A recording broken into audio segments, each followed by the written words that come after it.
मधुबन के बाबा, मधुबन के बाबा मुरली वाले, आपका क्या कहना, आपका क्या कहना। ओम शांति। आज 19 जनवरी 2024 के साकार मधुर महावाक्य हैं। आज मीठे मीठे बाप दादा बोले, मीठे बच्चे सदा खुशी में रहो और दूसरों को भी खुशी दिलाओ। यही है सब पर कृपा करना, किसी को भी रास्ता बताना, यह सबसे बड़ा पुण्य है। बाबा कहते, मीठे बच्चे सदा खुशी में रहो और दूसरों को भी खुशी दिलाओ। यही है सब पर कृपा करना, किसी को भी रास्ता बताना, यह सबसे बड़ा पुण्य है। बाबा ने आज प्रश्न पूछा कि सदा खुश मिजाज कौन रह सकते हैं और खुश मिजाज बनने का साधन क्या है। और उत्तर में बाबा कहते, सदा खुश मिजाज वही रह सकते जो ज्ञान में बहुत होशियार हैं, जो ड्रामा को कहानी की तरह जानते और सिमरन करते हैं। खुश मिजाज बनने के लिए सदा बाप की श्रीमत पर चलते रहो, अपने को आत्मा समझो और बाप जो भी समझाते हैं उसका अच्छी तरह मंथन करो। विचार सागर मंथन करते करते खुश मिजाज बन जाएंगे। ओम शांति। रूहानी बाप रूहानी बच्चों के साथ रूह रिहान कर रहे हैं। यह तो आत्माएं जानती हैं कि एक ही हमारा बाप है और शिक्षा भी देते हैं। टीचर का काम है शिक्षा देना, गुरु का काम है मंजिल बताना। मंजिल को भी बच्चे समझ गए हैं। मुक्ति, जीवन मुक्ति के लिए याद की यात्रा बिल्कुल ज़रूरी है। हैं दोनों सहज। 84 जन्मों का चक्र भी फिरता रहता है। यह याद रहना चाहिए कि अभी हमारा 84 का चक्र पूरा हुआ है, अब वापस जाना है। परंतु पाप आत्माएं मुक्ति, जीवन मुक्ति में वापस जा नहीं सकती। ऐसे ऐसे विचार सागर मंथन करना है, जो करेंगे सो पाएंगे। खुशी में भी वही आएंगे और दूसरों को भी खुशी में वही लाएंगे। औरों पर भी कृपा करनी है, रास्ता बताने की। तुम बच्चे जानते हो, यह पुरुषोत्तम संगम युग है। यह भी कोई को याद रहता है, कोई को नहीं, भूल जाता है। यह भी याद रहे तो खुशी का पारा चढ़ा रहे। बाप, टीचर, गुरु के रूप में याद रहे तो भी खुशी का पारा चढ़ा रहे। परंतु चलते चलते कुछ रोला पड़ जाता है। जैसे पहाड़ों पर नीचे ऊपर चढ़ना होता है, वैसे बच्चों की अवस्था भी ऐसी होती है। कोई बहुत ऊंच चढ़ते हैं फिर गिरते हैं, तो कोई आगे से भी जास्ती गिर पड़ते हैं कि कमाई चट हो जाती है। भल कितना भी दान पुण्य करते हैं, परंतु फिर पुण्य करते करते अगर पाप करने लग पड़ते हैं तो सब पुण्य खत्म हो जाते हैं। सबसे बड़ा पुण्य है बाप को याद करना। याद से ही पुण्य आत्मा बनेंगे। अगर संग के रंग से भूल ही भूल करते जाएं तो आगे से भी जास्ती नीचे गिर जाते।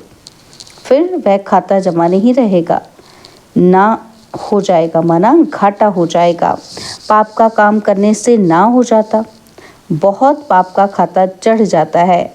मुरादी संभाली जाती है ना। बाप भी कहते हैं, तुम्हारा खाता पुण्य का था, पाप करने से वह 100 गुना हो जाता है और ही घाटे में आ जाएगा। पाप भी कोई बहुत बड़ा, कोई हल्का होता है। काम है बहुत कड़ा, क्रोध है सेकंड नंबर, लोभ उनसे कम। सबसे जास्ती काम वश होने से जो जमा हुआ वह ना हो जाता है, फायदे के बदले नुकसान हो जाता है। सतगुरु का निंदक ठौर न पाए, बाप का बनकर फिर छोड़ देते हैं। क्या कारण हुआ?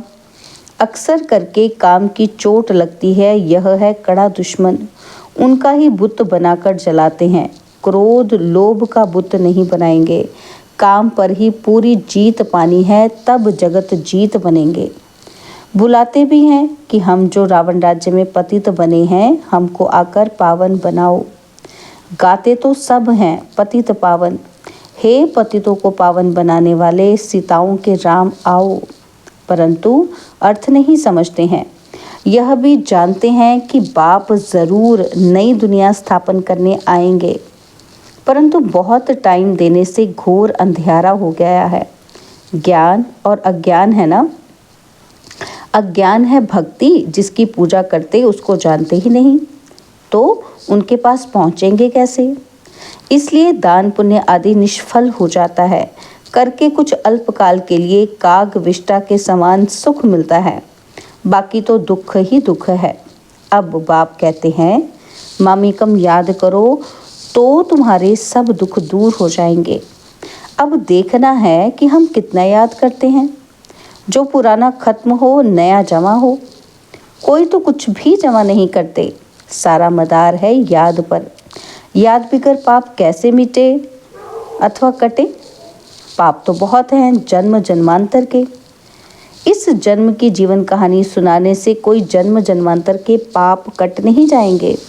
सिर्फ इस जन्म की हल्काई हो जाती है, बाकी तो मेहनत बहुत करनी है। इतने जन्मों का जो हिसाब किताब है वो योग से ही चुकता होने वाला है। विचार करना चाहिए कि हमारा योग कितना है। हमारा जन्म सतयुग के आदि में हो सकेगा।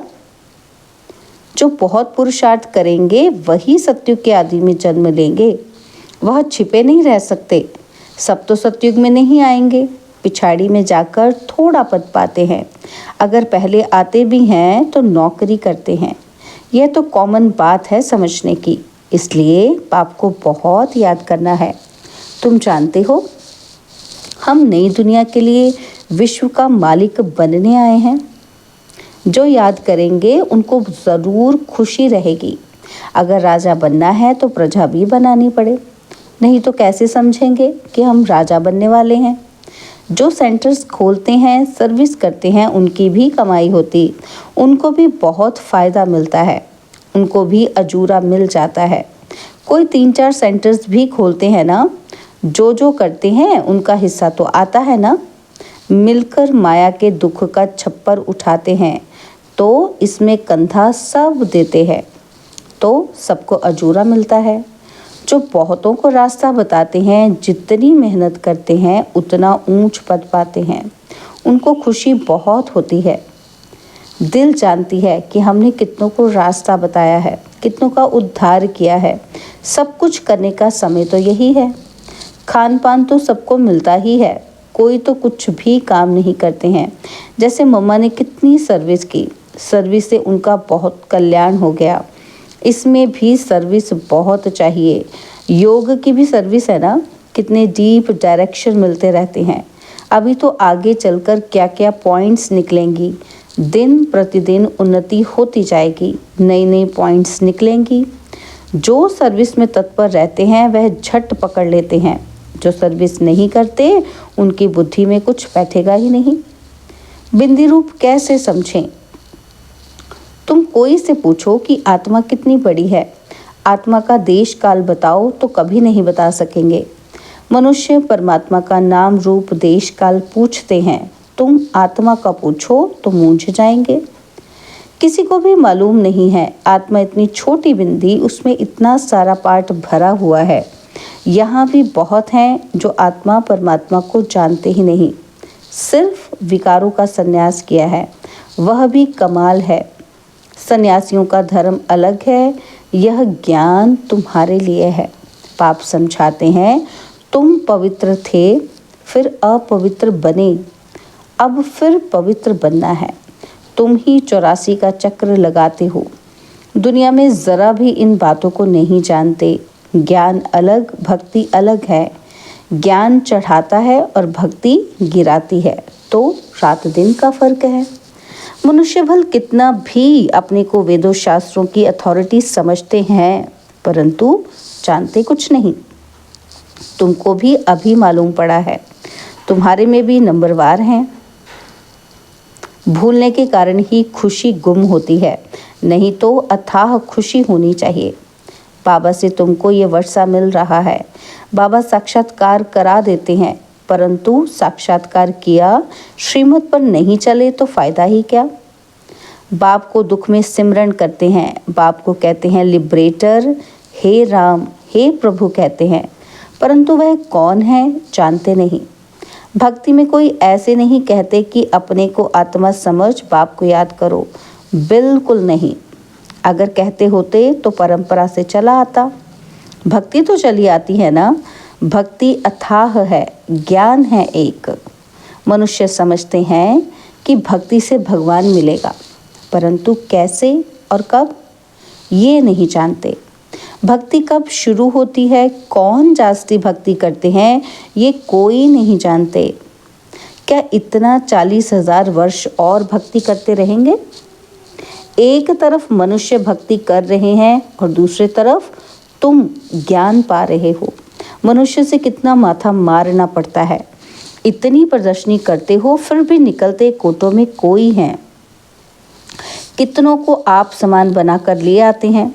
सच्चे सच्चे ब्राह्मण कितने हैं ये हिसाब अभी निकाल नहीं सकते। बहुत झूठे बच्चे भी हैं। ब्राह्मण लोग कथा सुनाते हैं, बाबा गीता की कथा सुनाते हैं, तुम भी सुनाते हो। यथा बाबा तथा बच्चे। बच्चों का भी काम है सच्ची सच्ची गीता सुनाना। शास्त्र तो सबके हैं। वास्तव में जो भी शास्त्र आदि हैं वो सब हैं भक्ति मार्ग के। ज्ञान का पुस्तक एक ही गीता है। गीता है माई बाप। बाप ही आकर सबकी सदगति करते हैं। मनुष्य फिर ऐसे बाप की ही ग्लानि करते हैं। शिव बाबा की जयंती है हीरे तुल्य। ऊंच ते ऊंच भगवान ही सदगति दाता है। बाकी और किसी की महिमा कैसे हो सकती है? देवताओं की महिमा करते हैं, परंतु देवता बनाने वाला एक बाप ही है। हमारा कंस्ट्रक्शन भी होता है तो डिस्ट्रक्शन भी होता है। बहुत हैं जो कुछ समझा नहीं सकते, तो स्थूल काम करो। मिलिट्री में सब काम करने वाले होते हैं। कहा भी जाता है पढ़े के आगे अनपढ़े को भरी ढोनी पड़े। मम्मा बाबा जो करते हैं उनसे सीखो। तुम भी समझ सकते हो अनन्य बच्चे कौन हैं। बाबा से पूछेंगे तो बाबा भी नाम बताएंगे कि फलाने को फॉलो करो। जो सर्विसेबल नहीं वह औरों को क्या सिखलाएंगे, वह तो और ही टाइम वेस्ट कर देंगे। बाबा समझाते हैं कि अपनी उन्नति करना चाहते हो तो यहाँ कर सकते हो। चित्र रखे हैं हमने 84 जन्म कैसे लिए, यह अब समझा है तो दूसरों को समझाओ। कितना सहज है ये बनना। कल इनकी भक्ति करते थे, आज नहीं। नॉलेज मिल गई। ऐसे बहुत आकर नॉलेज लेंगे। जितना तुम सेंटरों का जास्ती घेराव डालेंगे तो बहुत आकर समझेंगे। सुनने से उनको खुशी का पारा चढ़ जाएगा। नर से नारायण बनना है। सच्ची सत्यनारायण की कथा भी है। भक्ति से तो गिरते ही जाते हैं। उनको पता ही नहीं पड़ता ज्ञान क्या चीज़ है। तुमको बेहद का बाप यथार्थ समझाते हैं। बाबा कहते हैं कल तुमको राजाई दी, फिर तुम्हारी राजाई कहाँ गई, यह तो खुद जानते हैं। यह तो खेल है। एक ही बाप है जो सारे खेल का राज बताते हैं। हम कहते हैं बाबा आप बांधेले हो ड्रामा में, आपको आना ही पड़े। पतित दुनिया और पतित शरीर में ईश्वर की बहुत महिमा करते हैं। बच्चे कहेंगे बाबा हमने आपको बुलाया तो आपको आना ही पड़ा, हमारी सर्विस करने अथवा हमको पतित से पावन बनाने। कल्प कल्प हमको सो देवता बनाकर आप चले जाते हो। यह जैसे एक कहानी है। जो होशियार है उन्हों के लिए तो एक कहानी ही है। तुम बच्चों को खुश मिजाज होना चाहिए। बाबा भी ड्रामा अनुसार सर्वेंट बना है। बाप कहते हैं मेरी मत पर चलो, अपने को आत्मा समझो, देह अभिमान छोड़ो। नई दुनिया में तुमको नया शरीर मिलेगा। बाप जो समझाते हैं उनको अच्छी तरह मंथन करो। बुद्धि से समझते हो कि हम आए हैं ये बनने के लिए। एम ऑब्जेक्ट सामने खड़ी है। भगवान उवाच। वो लोग भगवान को मनुष्य समझ लेते हैं या निराकार कहते हैं, और तुम आत्माएं भी सब निराकारी हो। शरीर लेकर पार्ट बजाती हो, बाबा भी पार्ट बजाते हैं। जो अच्छी सर्विस करेंगे उनको ही निश्चय होगा कि हम माला का दाना अवश्य बनेंगे। नर से नारायण बनना है। भगवान पढ़ाते हैं तो अच्छी तरह पढ़ना चाहिए।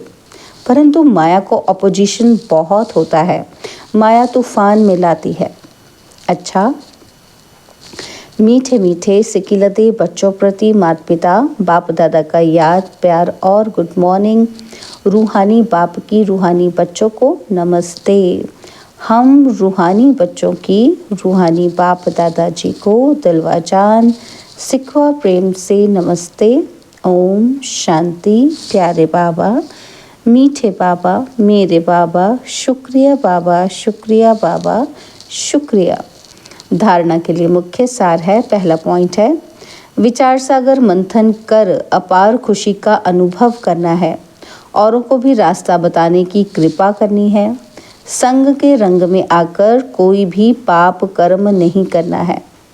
और सेकंड पॉइंट है, माया के दुखों का छप्पर उठाने के लिए मिलकर कंधा देना है। सेंटर्स खोल अनेकों के कल्याण के निमित्त बनना है। बाबा ने आज वरदान दिया, अपने बोल की वैल्यू को समझ उसकी इकोनॉमी करने वाले महान आत्मा भव। अपने बोल की वैल्यू को समझ उसकी इकोनॉमी करने वाले महान आत्मा भव। जैसे महान आत्माओं को कहते हैं सत्य वचन महाराज, तो आपके बोल सदा सत्य वचन अर्थात कोई न कोई प्राप्ति कराने वाले वचन हों। ब्राह्मणों के मुख से कभी किसी को श्रापित करने वाले बोल नहीं निकलने चाहिए। इसलिए युक्ति युक्त बोलो और काम का बोलो। बोल की वैल्यू को समझो। शुभ शब्द, सुख देने वाले शब्द बोलो। हंसी मजाक के बोल नहीं बोलो। बोल की इकोनॉमी करो तो महान आत्मा बन जाएंगे। स्लोगन है, यदि श्रीमत का हाथ सदा साथ है तो सारा ही युग हाथ में हाथ देकर चलते रहेंगे। यदि श्रीमत का हाथ सदा साथ है तो सारा ही युग हाथ में हाथ देकर चलते रहेंगे। ओम शांति।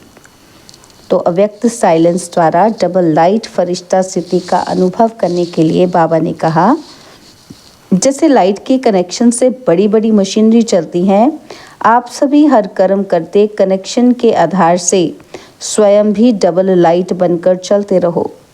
जहाँ डबल लाइट की स्थिति है वहाँ मेहनत और मुश्किल शब्द समाप्त हो जाता है।